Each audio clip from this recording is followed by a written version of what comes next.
Aqui para os atributos de processo, então. Olha só, falei a vocês que são 9 atributos de processo. Quanto mais atributos desses daí os processos tiverem, maior a capacidade deles, tá? E vocês vão ver que à medida que os níveis de maturidade vão aumentando, vão entrando mais ou menos atributos de processo. Tá? Então no começo você vai ter lá 2 atributos de processo, depois entra mais um, e assim por diante, até você ter os 9 atributos de processo no último nível, no nível mais alto de maturidade. E por que eu falei para vocês que lembra muito as metas genéricas do CMMI, pessoal? Olha só, por exemplo, o atributo de processo 2.1, o processo é gerenciado. Lá no CMMI, nós tínhamos a meta genérica GG2, né, que era justamente isso, institucionalizar um processo gerenciado, tá? Que era muito parecido com essa descrição aí. A execução do processo é planejada, segue uma política organizacional estabelecida, eu consigo alocar as pessoas corretas para o trabalho correto, eu dou visibilidade à gerência sênior da minha empresa, das coisas que estão acontecendo e assim por diante. Olha lá no 3.1, olha só, atributo de processo 3.1. O processo é definido. É muito parecido, pessoal, com o que a gente viu no CMMI da GG3, né? Institucionalizar um processo definido, escrever de fato um padrão para o processo e assim por diante, tá? Não é a mesma coisa, nós vamos ver aqui que já começa pelo próprio número, né? São 9 aqui, no CMMI são apenas 5 metas genéricas, mas fazendo um paralelo aí são coisas parecidas, beleza? Então, que atributos são esses? Vamos lá. Atributo de processo 1.1. O processo é executado, ou seja, o processo atinge o seu propósito. Isso aí, pessoal, de novo, falando do CMMI, é igualzinho à meta genérica 1. A meta genérica 1 dizia, o processo satisfaz as suas metas específicas. Aqui no MPSBR está dizendo a mesma coisa, só que em outras palavras. Tá? O processo é executado, né? O processo atinge o seu propósito, ele não fala de meta específica, né? Porque não tem esse conceito aqui, mas é a mesma ideia. Tá? Ou seja, o processo atinge os seus resultados. Beleza? Vamos aumentando aí os atributos de processo aí, avançando nos níveis de maturidade, né? Olha só, o processo é gerenciado, atributo de processo 2.1. A execução do processo é planejada e segue uma política organizacional estabelecida. O detalhe aí do MPSBR é que ele quebrou, olha só, em um processo gerenciado, no 2.1 aí, e no 2.2, nos produtos de trabalho do processo é que são gerenciados. Olha só, é interessante isso daí, tá? Porque o atributo de processo 2.1, ele é focado no processo em si. Seja lá qual for, o processo de gestão de requisitos, o processo de gerência de projeto, o processo de medição e assim por diante, tá? O 2.2 é focado nos produtos de trabalho que saem, né, que vêm como saída desses processos. Então, olha só, os produtos de trabalho são identificados, documentados, controlados e avaliados. Tanto vocês vão ver, quando a gente estudar os níveis de maturidade, o primeiro nível de maturidade que aparece esse atributo daí é o nível F, tá? Que vem depois do nível G, aí é o segundo nível depois do nível mais baixo aí, G. E vocês vão ver que justamente nesse nível F aparecem processos muito focados em produtos, em artefatos mesmo, tá? Como, por exemplo, garantia da qualidade, que vai garantir que os seus produtos estão sendo gerados de forma correta. Gestão da configuração, né? Controlar a versão das coisas e assim por diante. Tá? A gente vai ver isso mais na frente. Beleza? Então, o MPSBR deu essa quebrada aí, no processo ser gerenciado e nos produtos de trabalho dos processos serem gerenciados aí em 2 atributos. Ok? O que mais? O AP 3.1, o processo é definido. Existe um padrão para o processo, igualzinho ao CMMI, pessoal. Escrever um padrão, disponibilizar isso na biblioteca de padrão, torná-lo acessível a quem quiser utilizar, escrever guias de adaptação para esse padrão, para você ter os processos da sua organização seguindo um modelo padronizado, beleza? E aí o interessante é que esse 3.1 sempre aparece junto desse atributo 3.2 aqui. O 3.1 ele diz que o processo é definido, beleza. E o 3.2 é que o processo está efetivamente implementado. Esses dois sempre aparecem juntos, Tá? Já fica aí a dica para vocês. Esses dois atributos, ao longo dos níveis de maturidade, eles sempre aparecem juntos, ok? Então, é até meio redundante, né? Eu não sei porque o MPS resolveu quebrar isso daí. Que basicamente a lógica é a seguinte: uma coisa é o padrão estar definido, né? Beleza, esse é o 3.1, está escrito em algum lugar. Outra coisa é esse padrão estar sendo de fato utilizado, implementado na empresa, que é o 3.2, tá?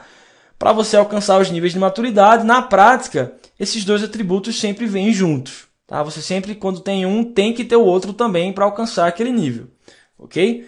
Então vamos lá. O 4.1, o processo é medido. Olha só, parecido com o CMMI também, pessoal. No nível 4, né, onde a gente tem um gerenciamento quantitativo. Aí no 4.1, os objetivos de medição são identificados e os resultados são coletados e analisados. Ou seja, esse 4.1, pessoal, é relacionado à própria estrutura de medição. Essa medição sistemática, essa estrutura estatística, matemática de medição é estabelecida aí de acordo com esse atributo de processo 4.1.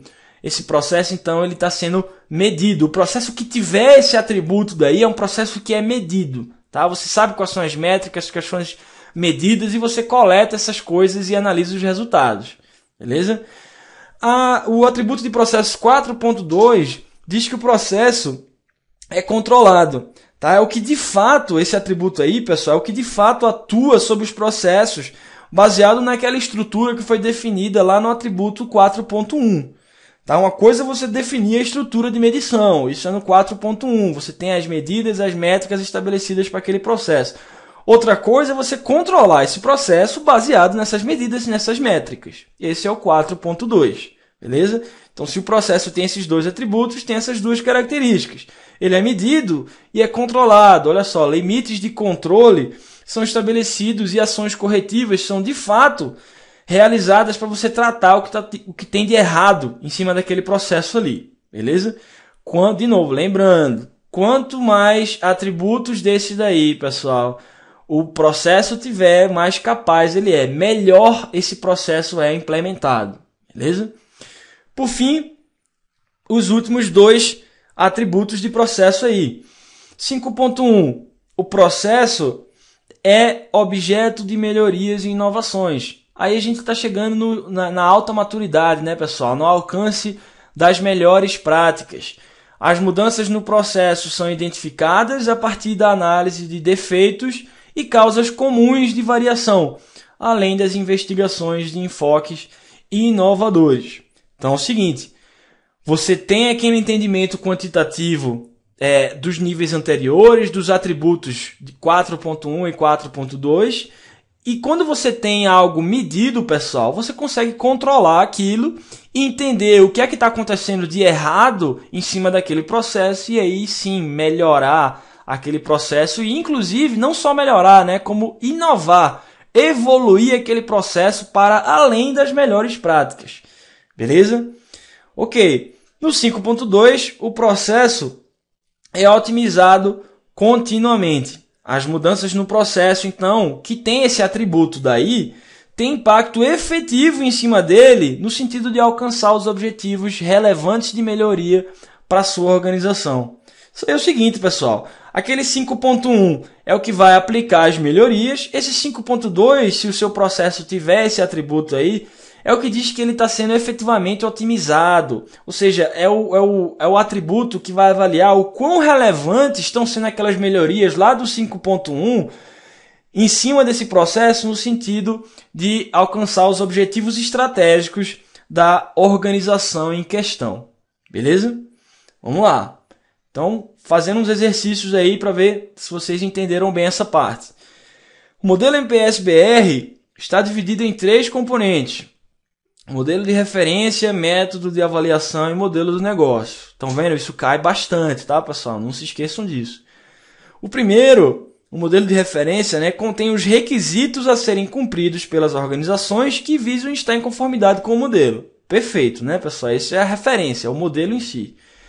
Agora, o segundo, no caso seria o método de avaliação, é uma descrição das regras para a implementação do modelo de referência pelas empresas de consultoria de software e de avaliação.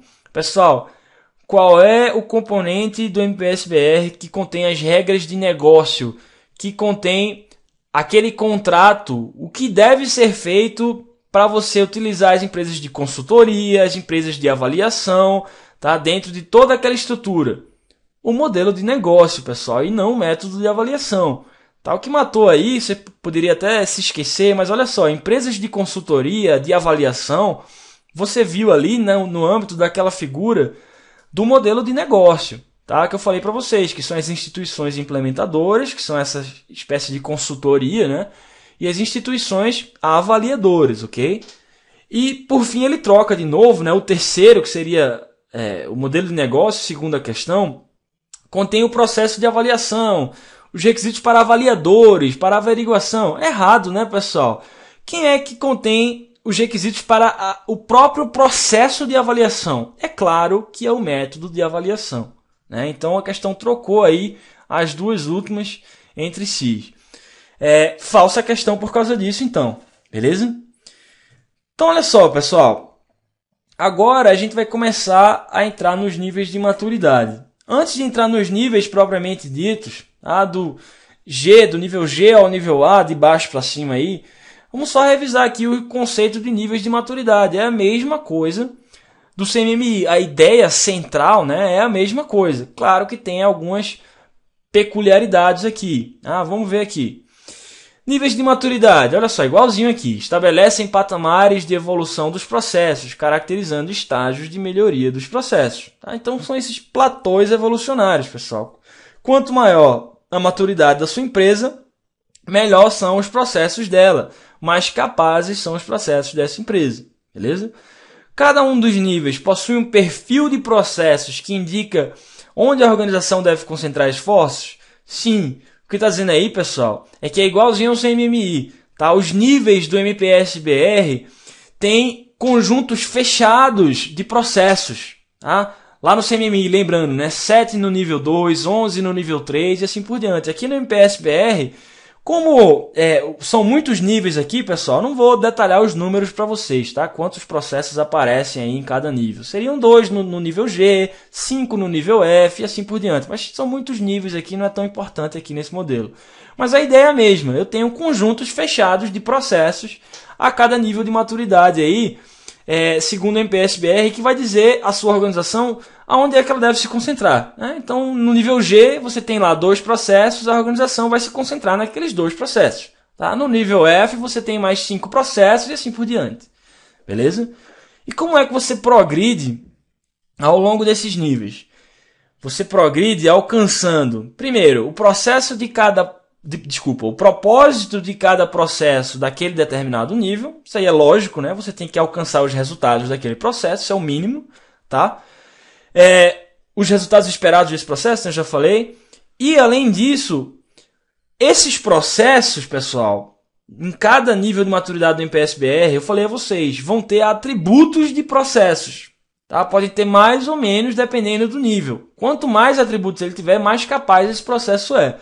E cada atributo de processo, esses 9 que a gente viu aqui, tem resultados a serem alcançados. O próprio atributo tem resultados que ele precisa alcançar, que são os famosos RAPs, né? Os resultados de atributos de processos. Beleza? Então é assim que se dá o progresso. Você vai alcançando os resultados dos próprios processos, tá? Ao longo dos níveis, e ao longo dos níveis são adicionados atributos de processos que você também tem que satisfazer os resultados desses atributos. Beleza? Ok, uma figura muito famosa, pessoal, que muita gente... Uma das primeiras figuras que vê aí no MPS-BR é essa equivalência de níveis de maturidade. Então, olha só. Falei a vocês que o MPS-BR tem 7 níveis de maturidade. Enquanto no CMMI, pessoal, nós temos 5, né? Do 1 ao 5. Eu não estou mostrando o nível 1 aí, porque o nível 1 no CMMI nós vimos que não tem processo nenhum, tá? Mas qual seria a equivalência aí de um modelo para o outro? Olha só, você alcança o nível 2 CMMI, aqui fazendo um paralelo no MPS-BR, quando você está no nível F do MPS-BR. Inclusive o nome é o mesmo, né? Nível gerenciado. Então você começa do nível G, tá? O nível parcialmente gerenciado, onde você vai ter lá dois processinhos básicos. Okay? A gente vai ver quais são eles. Ok, isso não é nada no CMMI por enquanto, mas no MPSBR já é alguma coisa. E é aí, pessoal, que entra justamente aquela flexibilização que eu falei a vocês. No CMMI, você teria que esperar todos os 7 processos do nível 2 para você ter uma avaliação CMMI. Aqui no MPSBR não. Você pode ter 2 processinhos básicos aqui no nível G e você já pode ser avaliado nesse nível, ok? Em menor tempo e menor custo. Agora, se você vai lá para o nível F do MPSBR, aí você tem 7 processos que vão ser equivalentes aí aos 7 processos do nível 2 do CMMI e assim por diante, tá? Fazendo um paralelo aí com o CMMI. Então, parcialmente gerenciado, eu vou para gerenciado. Beleza. O nível E é o parcialmente definido. Vou ter lá um subconjunto de processos aí do que eu teria no nível 3 do CMMI, mas eu ainda não tenho tudo que eu tenho no nível 3 CMMI. Assim como no largamente definido, nível D, eu ainda não cheguei no nível 3 CMMI. Isso só acontece quando eu chego no nível C, que tem o mesmo nome, né, de definido também. Beleza? O nível B e A também são equivalentes aí em nome, tá? E em conteúdo aos níveis 4 e 5 de maturidade do CMMI. Beleza? Essa é uma tabela muito famosa. Vocês vão perceber aqui nos próximos slides, quando a gente for entrando, quais são justamente essas equivalências de processos, tá? Quando você consegue dizer que tem um perfil equivalente aqui no MPSBR lá no CMMI e assim por diante. É isso que a gente vai ver aqui nos próximos slides, daqui a pouco, quando a gente voltar. Até já!